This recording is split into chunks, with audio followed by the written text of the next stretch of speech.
So we're here with Richard Epcar, who is a voice on, I can't even count the number of things that you've been a voice on. Over 500 characters so far. Yeah, God. yeah, I know. So over 500 voices? Yes. How do you differentiate between the voices? How do you find new voices for different characters? Well, for me, the most helpful thing is if I can see a picture of the character. If I can see a picture of the character, generally something will come to mind and a voice will come out of my mouth.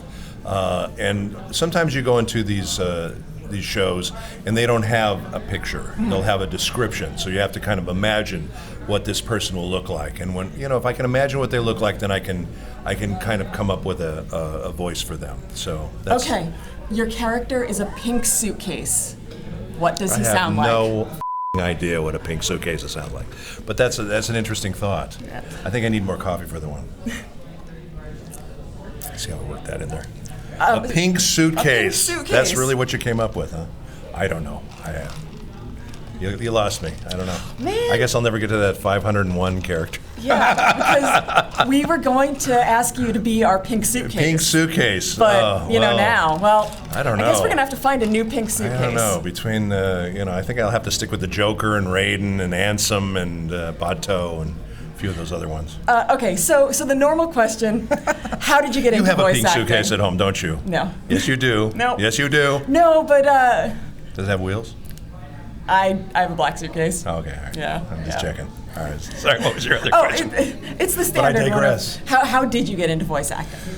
I actually kind of fell into voice acting, to be honest with you. I came to Los Angeles to be the new Clint Eastwood, and I became the new Mel Blanc somehow. So I don't know how that worked out, but I'm really glad it did, because it turned out to be a really wonderful thing for me, and I'm busy working all the time, and I still do on camera occasionally, but the voice thing is just blown up, and I'm just always working and doing stuff and traveling all over the world, so I can't complain about that, right? Yeah.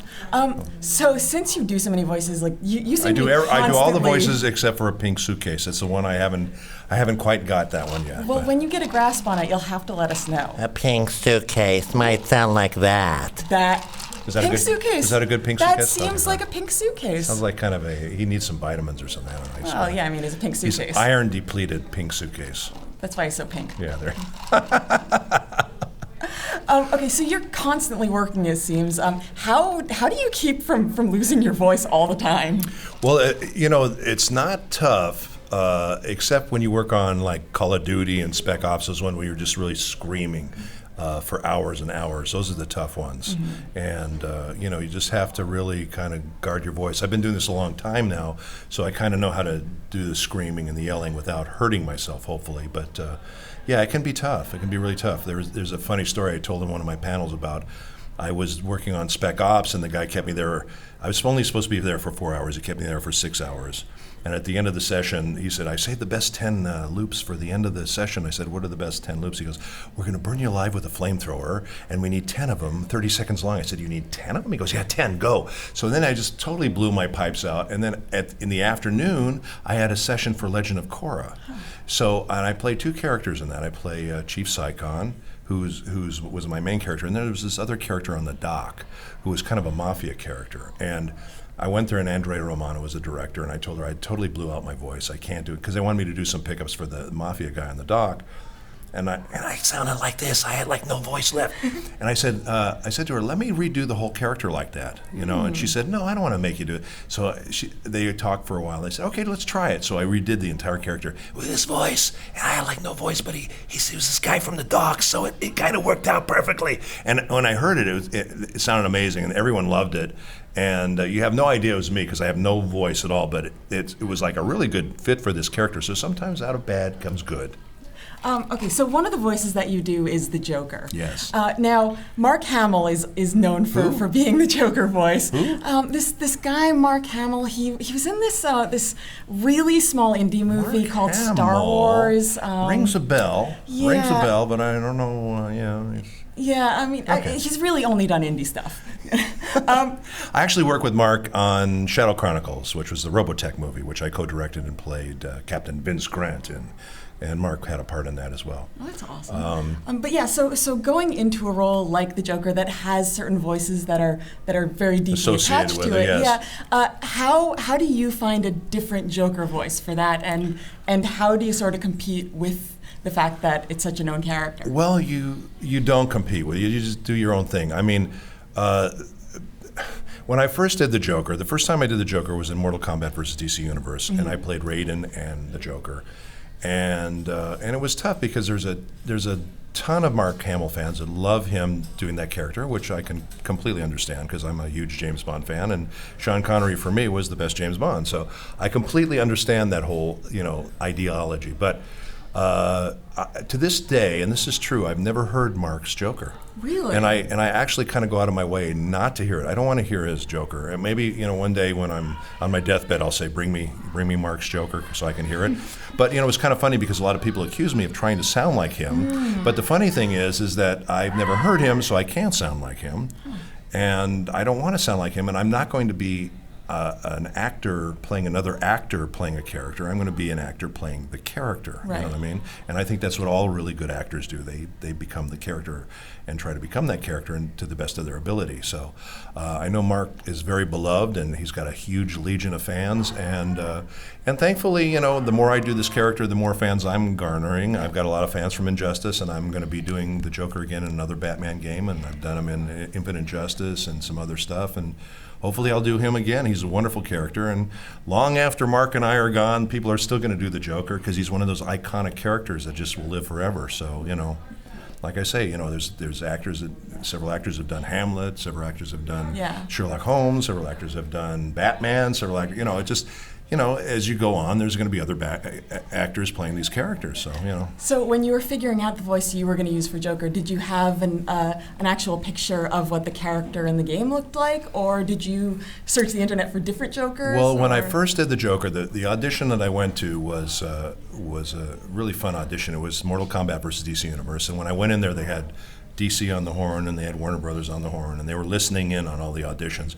And they basically wanted me to audition for every character in Mortal Kombat and every character in DC Comics. So for me, it was like being a kid in a candy store. So I got to do all these different characters. And I had never worked on the Joker or tried to do the Joker, but when he came up, this voice just came out of me. I have no idea where it came from, some dark, maybe it was next to the Pink Suitcase voice, but it just kind of came out of me, and the laugh came out, and they just loved it. And so as I went to leave, she said to me, the casting director, Bridget Burdine, who was a lovely person, said to me, they really love you for everything. What would you like to do? Which they never ask the actor what they want to do. They don't care what you want to do. They're going to hire you for what they want to hire you for. But I said I love doing the Joker because it was just so bizarre. It was just like an out-of-body experience almost. And then I loved doing Raiden, and 2 days later they booked me for both those characters. So it was pretty kind of awesome, and I've been playing them ever since. So we've heard your Joker voice. Do you remember what your Batman voice sounded like? Well, Batman, I don't know. I'd have to think about that, but I would love to do Batman. In fact, I thought it would be kind of cool to do Batman and the Joker in the same project. Wouldn't that be kind of crazy? That'd be so neat. Because they're so different. It would be easy to do. You know? So yeah. So you've done voices for video games, like we were talking about, but also for anime and things. What's the difference between doing a voice in anime and doing one in a video game? Not a lot really. It depends on the style of the show you're doing. Sometimes the games are, the games in general are kind of heightened reality. Right. So you have to be kind of a little larger than life a little bit. I kind of make it, it's kind of close to theater acting, I think, more so than film or television acting. It's a little bigger. So, because I direct a lot of this stuff as well, and I've directed Arkham Origins and a lot of these games, and we get celebrities in there sometimes from time to time. And these guys most of them are terrible because they don't do a lot of voice work, and they're so busy acting with their eyes. I go, that's great, except the microphone can't pick up your eyes. We need you to be a little bigger. So it really depends on the style of the show that you're working on. Okay. There's some anime things that are very natural and real, and you have to do that accordingly. And then there's some that are zany, like bo bo bo bo bo bo bo, which is kind of crazy and out there and insane. And it just depends on the style. You can be really big or really natural. It just depends on what it is you're doing. Yeah. But the main difference between doing like anime is already in the bag. You know, it's already in the can. It's been done already, and you're basically replacing the Japanese dialogue with English dialogue. Right. Whereas when you do the games, it's original animation, which means you go in and record your dialogue, and then they animate to your tracks. So actually, it's much easier to do games and original animation because you're basically, you know, you're creating the character and they animate to you instead of trying to hit the lip sync and all that. So, and it's actually a lot easier to do, and it pays a lot more, which doesn't make any sense really, because it's a lot more difficult to do dubbing than it is to do, you know, voice acting. Okay, so in video games, obviously there are those characters that get hit a lot. Yeah. So how do you find different sounds for different kinds of being hit? Like, do you have different ones for hitting the face versus hitting the stomach? Yeah. You just have to visualize all that stuff, and you think about, you think about where am I being hit, and your stomach sounds differently, and you have to do, generally when you do the games, they have like a list of stuff. You'll do like three hits, you know, 3 light hits in the head, 3 medium hits in the head, 3 heavy hits in the head, then 3, you know, light hits in the stomach, and then 3 heavy, and 3 kicks. I mean, they go through the whole thing, and you just sit there and you do all these different things, and you imagine yourself, you know, going through that, and you do it.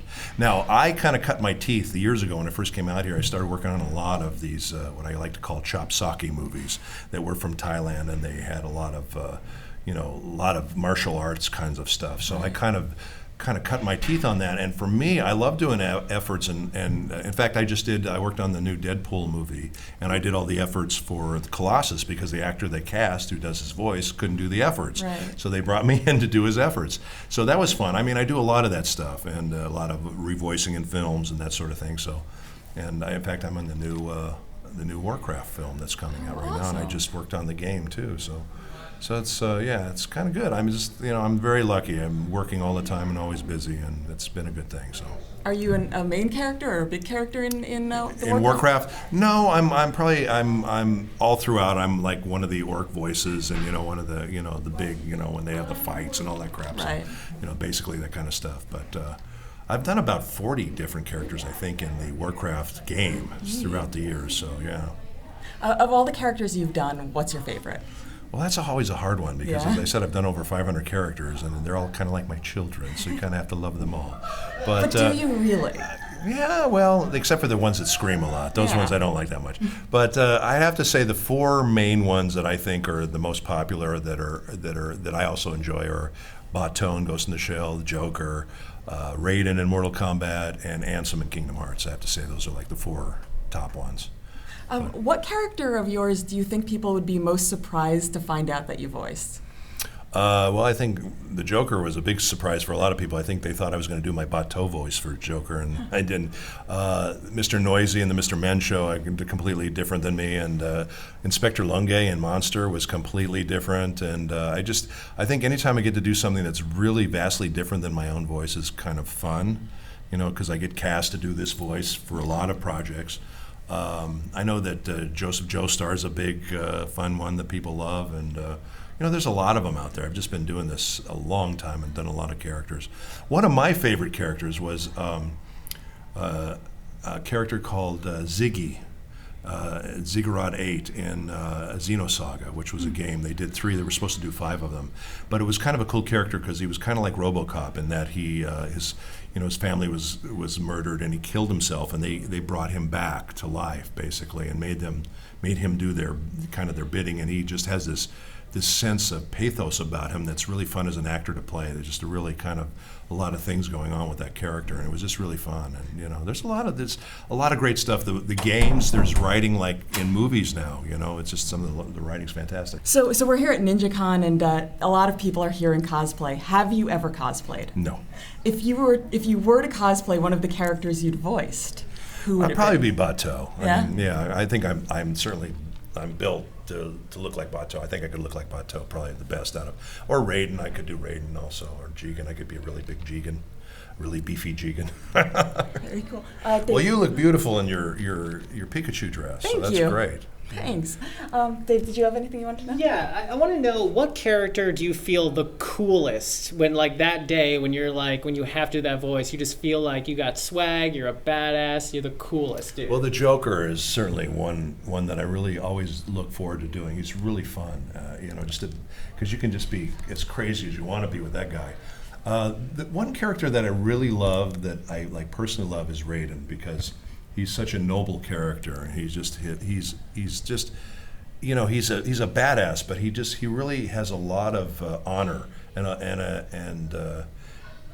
a sense of empathy for other people, and I just think as a character he's really a wonderful character.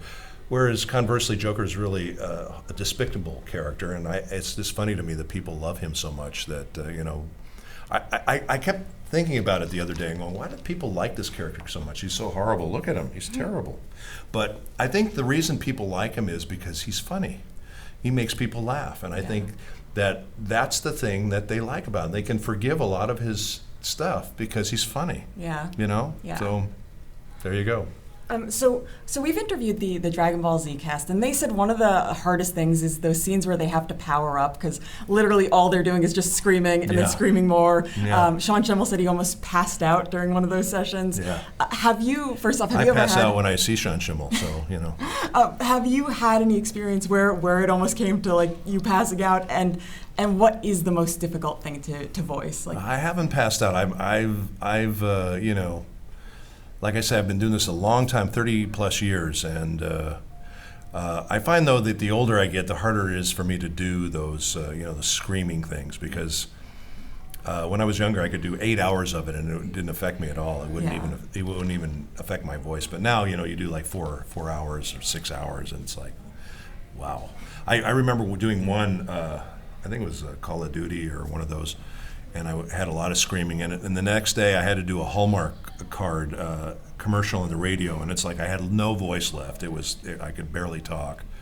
And, you get through it somehow. You just do it. Yeah. I had to do a Hallmark, not a Hallmark, what was it? Some sort of pen commercial for the Olympics. Huh. And I had like 104 temperature, and I was sick as a dog. And I said to the guy, I said, "Look, I have like no voice. Can we do?" He goes, "No, we got to do it now. We have the." So I went in and did it, and it actually came out okay. Yeah. But I felt bad. I felt like I only had like maybe half or 3/4 of my voice. So that was kind of tough. But you just do it. You just jump in and do it. And I don't know if that answered your question at all. I kind of got off the subject there, but it was a good answer. Well, thank you so much for talking with us. You're very welcome.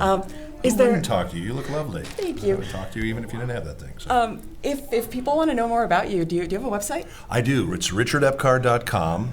You can find me on Richard Epcar on Twitter or Richard Epcar on Facebook. I have 3 different pages. I have a fan page and 2 regular pages.